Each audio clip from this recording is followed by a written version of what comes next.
Ada beberapa faedah yang bisa kita ambil dari kisah ini. Yang pertama yang perlu kita perhatikan, tidak ada dalil yang sahih yang menunjukkan kapan terjadinya Isra dan Mi'raj. Ya. Oleh karenanya Al-Qastalani telah menukil dari Syekh Abu Umamah bin Naqqash, ya.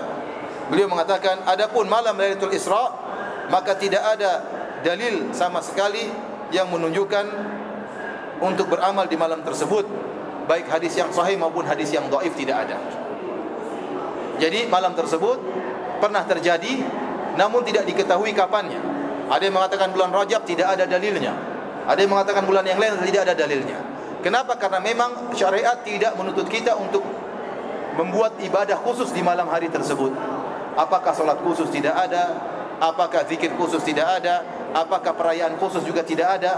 Seandainya ada ibadah khusus yang diinginkan oleh syariat dari malam tersebut, maka pasti sudah syariat memberi perhatian tentang kapan malam tersebut. Akan dikabarkan oleh Nabi kepada para sahabat, dan para sahabat akan mengkabarkan kepada tabi'in, dan tabi'in akan mengkabarkan kepada tabi'ut tabi'in. Namun tatkala tidak ada kabar sahih sama sekali, ini menunjukkan memang tidak ada ibadah khusus yang diinginkan oleh syariat tiap tahun di malam tersebut, ya. Maka barang siapa yang merayakan hari tersebut dengan perayaan khusus, atau ada zikir khusus, atau ada salat khusus, maka dia telah mendatangkan ibadah yang baru yang tidak pernah diajarkan oleh Nabi dan para sahabatnya. Dan kalau kita buka pintu seperti ini, maka akan banyak perayaan. Isra Mi'raj, kemudian nuzulul Quran, kemudian hari lahir Nabi sallallahu alaihi wasallam, kemudian hari perang Badar, kemudian hari perang Uhud, kemudian hari perang Khandaq, kemudian hari perang Hunain, kemudian hari sedih dengan wafatnya Nabi, hari lahirnya Abu Bakar, hari lahirnya Umar, hari wafatnya Abu Bakar, hari wafatnya Umar, hari wafatnya Utsman. Terlalu banyak hari-hari, ya. Akhirnya duit kita habis terus, ya. Oleh karena para hadirin subhanahu wa taala, ya, kita punya hari raya tetapi tidak sebanyak itu. Maka kita berusaha beribadah sesuai yang dicontohkan oleh Nabi sallallahu alaihi wasallam, ya. Sesuai yang dicontohkan oleh Nabi sallallahu alaihi wasallam dan para sahabatnya, ya. Para hadirin subhanahu wa taala, oleh karenanya tidak ada dalil khusus yang menunjukkan kapan terjadinya Isra dan Mi'raj. Dan kita tahu itu hari yang sangat agung, hari yang sangat agung, ya. Sampai sebagian ulama tatkala menamakan wafatnya Abu Talib dan Khadijah dan tahun, kata mereka ini tahun kesedihan. Diingkari juga oleh sebagian ulama, tidak benar, tidak ada penamaan seperti ini. Nanti jangan-jangan ada orang yang merayakan hari kesedihannya Nabi dengan wafatnya siapa? Khadijah radhiyallahu taala. Tidak ada seperti ini. Tidak perlu kita rayakan, ya, tidak perlu kita ikut bersedih, ya. Sebagaimana orang-orang Syiah merayakan hari meninggalnya siapa? Husain, dengan mukul-mukulkan tubuh mereka sehingga berdarah, ya. Kenapa? Kata mereka, kita ingin ikut merasakan penderitaan yang dirasakan oleh Husain bin Ali bin Abi Thalib tatkala dibunuh. Dengan kita, sebagian mereka berpuasa. Berpuasa buat apa? Berpuasa untuk merasakan bagaimana hausnya Husain tatkala itu. Kemudian mereka mukul-mukulkan tubuh mereka dengan pedang dan rantai sehingga berdarah. Kenapa? Kata mereka, kita ingin merasakan pedihnya yang dirasakan oleh Husain bin Ali bin Abi Thalib tatkala itu. Kita bilang tidak pernah dicontohkan oleh Nabi SAW dan para sahabatnya. Dan ada musibah yang lebih agung daripada itu. Kematian Nabi lebih agung daripada matinya siapa? Husain. Kemudian kematian kakaknya Husain, Al-Hasan. Al-Hasan lebih afdal daripada Husain. Meninggalnya kenapa? Diracun. Apakah kita rayakan juga dengan makan racun sedikit supaya kita tahu bagaimana perasaan Hasan tatkala diracuni? Ali bin Abi Thalib yang lebih afdal daripada Hasan dan Husain ditikam oleh Abdurrahman bin Muljim, ya. Apakah juga kemudian kita menikam diri kita pada hari ke hari kematian Ali bin Abi Thalib? Kemudian Umar bin Khattab juga ditikam dengan sehingga terobek ususnya. Apa kita juga menikam diri kita hari kematian Umar? Oleh karenanya kalau kita buka pintu ini para hadirin, maka terlalu banyak perayaan yang kita rasakan, yang kita akan jalankan. Perayaan kesenangan dan perayaan kesedihan. Perayaan kesenangan banyak, hari lahir, hari menang. Kesedihan juga banyak, hari meninggalnya ini, meninggalnya fulan, meninggalnya Nabi, meninggalnya. Dan ini tidak benar dicontohkan dalam syariat. Ini yang pertama. Yang kedua, para hadirin Allah Subhanahu wa taala, dalam Isra Mi'raj terjadi banyak sekali mukjizat yang aneh-aneh, ya. Namun kita beriman dengan hal itu semua. Bahkan disebut dalam sebagian riwayat Rasulullah SAW diperlihatkan tentang masa depan, tentang sebagian orang-orang yang masuk di neraka jahanam, sebagian orang-orang yang masuk di surga. Disebutkan di antaranya yang Rasulullah SAW mendengar langkah kaki Bilal di surga. Itu juga dalam Isra Mi'raj. Allah perdengarkan langkah kaki Bilal di surga. Ini dikabarkan tentang masa depan. Seperti juga Rasulullah SAW melihat orang-orang yang disiksa dalam neraka jahanam, seperti seorang wanita yang masuk neraka gara-gara dia mengekang seekor kucing, ya.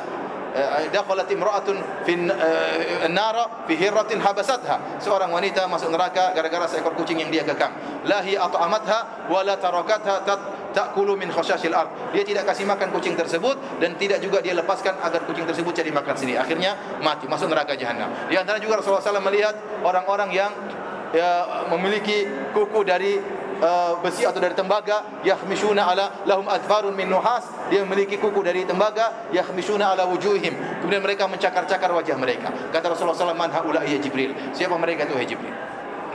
Kata malaikat Jibril, haula alladziina ya'kuluna luhuma ikhwanihim, mereka adalah orang-orang yang suka ghibah, yang suka memakan bangkai daging saudaranya. Itu juga dilihat oleh Nabi tatkala dalam peristiwa Isra dan Mi'raj. Dan ada kejadian-kejadian yang lain yang disebut dalam riwayat-riwayat yang banyak namun tidak bisa kita sebutkan pada kesempatan kali ini. Demikian juga kita beriman tentang langit, bagaimana langit ada pintunya, Jibril harus minta izin dan seterusnya. Di antaranya juga kita beriman bahwasanya Allah menghidupkan roh-roh para anbiya. Allah hadirkan mereka di langit-langit tersebut. Kita tahu bahwasanya para nabi mereka di kuburan mereka, tapi waktu Isra Mi'raj Allah datangkan roh-roh mereka untuk menyambut kedatangan siapa? Kedatangan Rasulullah SAW. Sehingga terjadi dialog antara Nabi dengan mereka. Dan ini adalah keistimewaan Nabi SAW. Dan tidak boleh seorang kemudian menjadikan dalil bahwasanya kalau begitu kita boleh ngobrol sama Nabi dong. Nabi kan sudah mati masih bisa diajak ngobrol. Kita bilang itu mukjizat, jangan samakan dengan ente. Kecuali kalau ente Isra Mi'raj juga, tidak apa-apa. Ente di dunia kemudian datang ke kuburan wali, ngomong. Meyakini wali juga bisa ngomong seperti kita, sebagaimana Nabi Musa ngobrol sama Nabi Muhammad SAW. Nah, waktu Nabi Musa ngobrol sama Nabi Muhammad, nyambung atau tidak? Nyambung, balas-balasan. Ente ngobrol sama wali yang sudah meninggal, apa dia balas? Dia kan nggak balas kan? Ya akhi, aneh orang datang ke kuburan orang meninggal kemudian mengatakan, wahai kiai doakan saya. Gimana? Dia sendiri tidak bisa berdoa untuk dirinya. Dia saja butuh dengan doa orang lain. Apa kata Nabi SAW? Idza mata ibnu Adam inqata amaluhu. Kalau anak Adam sudah meninggal terputus amalannya. Illa min thalat, kecuali 3 perkara. Di antaranya waladun shalihun yad'u lahu, anak soleh yang mendoakan dia. Kenapa dia sudah tidak bisa berdoa? Dia butuh anak soleh untuk mendoakan dia. Ini dia sudah tidak bisa berdoa, kita repotkan dia lagi, doakan buat saya. Gimana? Ente yang doain saya kok ente bahlul ente. Ente yang doain saya kok ente minta doa sama saya. Makanya keliru seperti ini, kebalik. Lihat kemarin saya sampaikan bagaimana syuhada dalam syuhada Uhud. Rasulullah SAW suruh para sahabat mendoakan syuhada Uhud padahal mereka mati syahid. Mereka hidup, kita yakin mereka hidup. Bal ahya inda rabbihim yurzaqun. Mereka hidup dapat rezeki dari Allah, tetapi hidup mereka adalah dalam alam barzakh, bukan alam dunia, berbeda. Tidak boleh disamakan. Orang yang menyamakan kehidupan wali atau para syuhada dalam alam barzakh seperti alam dunia, ini orang yang tidak benar, orang yang jahil seperti ini. Kalau seandainya kehidupan para ruh syuhada seperti kehidupan di dunia, maka tidak boleh kita warisi hartanya. Kenapa dia masih hidup? Tidak boleh kita nikahi istrinya. Boleh atau tidak? Tidak boleh. Kenapa dia masih hidup? Karena dia sudah mati, kita boleh nikahi istrinya. Lihatlah Ja'far bin Abi Thalib yang meninggal dalam Ghazwah Mu'tah. Dia meninggal dunia. Waktu dia meninggal dunia, istrinya Asma binti Umais dinikahi oleh Abu Bakar. Waktu Abu Bakar meninggal dunia, dan Abu Bakar juga hidup di alam barzakh, dia orang soleh. Istrinya dinikahi oleh Ali bin Abi Thalib. Kalau Abu Bakar sama Ja'far masih hidup, pasti mau protes. Itu istri saya, jangan diambil. Saya masih hidup.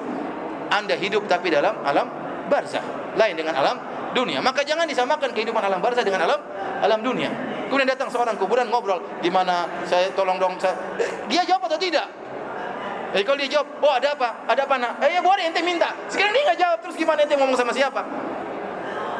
Ente ngomong sama siapa? Oleh karena perhatian Allah Subhanahu wa taala, karena sebagian orang berdalil dengan kisah ini, mereka mengatakan lihat orang-orang di kuburan masih hidup. Nah ini kasus spesial. Tidak disamakan. Nabi SAW Isra Mi'raj, Allah hidupkan para ruh-ruh anbiya untuk bertemu dengan Nabi, untuk menyambut Nabi. Maka Anda jangan mengkiaskan, menganalogikan diri Anda seperti Nabi dalam kasus Isra Mi'raj. Nabi tidak bisa ngomong mereka dalam setiap waktu. Kadang-kadang saja tatkala Isra Mi'raj. Kecuali Anda juga Isra Mi'raj, Anda boleh ngobrol sama para anbiya. Kalau enggak ya jangan. Kemudian para hadirin Allah Subhanahu wa taala, kemudian di antara faedah yang bisa kita ambil dari kisah Isra Mi'raj tentang agungnya ibadah salat. Lihat, seluruh syariat datang kepada Nabi melalui perantara. Melalui malaikat apa? Jibril alaihi salam. Kecuali syariat salat tidak pakai perantara malaikat Jibril. Sampai Allah angkat Nabi SAW di tempat yang paling mulia, di atas, yang tidak pernah dijangkau oleh manusia yang lain. Nabi yang lain tidak ada. Nabi Ibrahim paling full di langit ke-7. Nabi Muhammad SAW lewat. Kemudian sampai Sidratul Muntaha. Kemudian sampai disebutkan Rasulullah SAW mendengar sariful aklam, ya, pena yang menulis didengar tulisannya oleh Nabi sallallahu alaihi wasallam. Tingkat yang sangat tinggi. Maka Allah menyampaikan langsung tentang salat kepada Nabi sallallahu alaihi wasallam. Bahkan pertama kali di antara hal yang menunjukkan agungnya salat, Allah pertama kali mewajibkan 50 waktu salat. Kata para ulama, ini dalil Allah sangat cinta kepada ibadah salat. Allah ingin hambanya salat terus, makanya pertama kali 50 waktu. Supaya hambanya tahu bahwasanya ibadah yang paling sangat dicintai oleh Allah Subhanahu wa taala. Barang siapa yang ingin dekat dengan Allah, maka salatlah. Kemudian Allah turunkan jadi 5 waktu, namun 5 waktu tersebut pahalanya seperti 50 waktu. Oleh karenanya ibadah yang paling banyak variasinya ibadah salat. Antum lihat salat sunnah banyak sekali macamnya. Salat inilah, salat anulah, salat inilah, salat anulah, salat inilah. Kenapa? Karena Allah cinta dengan ibadah salat. Makanya Rasulullah SAW mengatakan, innaka lan tasjuda sajdatan, ya, illa rafa'akallahu biha darajah wa hatta anka biha khati'ah. Tidaklah engkau sujud satu sujud saja wahai hamba Allah, kecuali Allah akan angkat derajatmu dan Allah akan hilangkan kesalahanmu. Jadi orang yang satu sujud derajatnya akan terangkat. Allah berfirman dalam Al-Qur'an, wasjudu waqtarib, sujudlah dan dekatlah. Jika Anda ingin dekat dengan Allah, maka banyak sujud. Banyak sujud. Dan kalau ada seorang mengatakan, ya Rasulullah, aku ingin menemani engkau di surga. Kata Rasulullah SAW, awa ghairu dzalik, tidak ada permintaan lain? Kata orang itu, huwa dzak, saya cuma ingin itu ya Rasul. Ingin menemani engkau di surga. Ini permintaan berat ini. Ya, kalau ingin jadi tetangga Nabi masih mending. Ini jadi menemani Nabi di surga. Berarti ingin surganya tinggi, ya atau tidak? Maka apa jawaban Nabi SAW? Fa inni ala nafsika bi kathrati sujud. Maka bantulah aku untuk mendoakan engkau supaya kau bisa temani aku, dengan kau sendiri harus banyak sujud. Harus banyak salat sunnah supaya bisa menemani aku di surga. Oleh para hadirin, saya sering sampaikan, seorang kalau datang terlambat, misalnya dia sudah mendapati imam sudah sami Allahu liman hamidah, berarti dia tidak dapat rakaat. Kapan seorang dapat rakaat? Kalau dia mendapati imam masih rukuk. Sebelum dia sudah ikut rukuk sebelum imam mengatakan sami. Kalau dia mau rukuk sudah dengar sami, Allah sudah enggak dapat. Tapi kalau dia sempat rukuk sebelum mendengar sami Allah liman hamidah, berarti dia dapat apa? Dapat rakaat. Banyak orang kalau sudah mendapati imam sudah i'tidal atau sudah sujud, dia tidak ikut sujud, dia tunggu sampai imam berdiri lagi baru dia masuk sholat. Kenapa? Seakan-akan rugi. Saya sujud enggak dapat rakaat, rugi.